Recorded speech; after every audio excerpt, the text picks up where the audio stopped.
May mga batang 90s ba dito? Kamusta kayo? Kamusta tayo? Alam niyo sa totoo lang tayo may pinakamasayang kabataan. Tayo yung mga kabataan noon na napakababaw ng kaligayahan. Tayo yung mga batang batak sa arawan kahit napagalitan ng magulang okay lang basta maipaglaro sa mga kaibigan. Di natin alam kung ano yung teknolohiya. Di natin alam kung ano yung cellphone.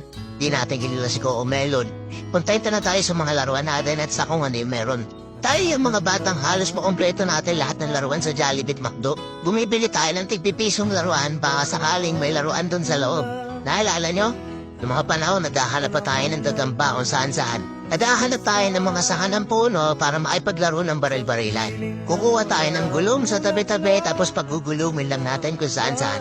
Mabibwisit tayo kapag hindi tayo pinayagan ng magulang natin maipaglaro sa mga kaibigan natin sa ulanan. Kaya yata yung mga huling batch ng mga bata na nakikipaglaro pa ng tagu-tagu.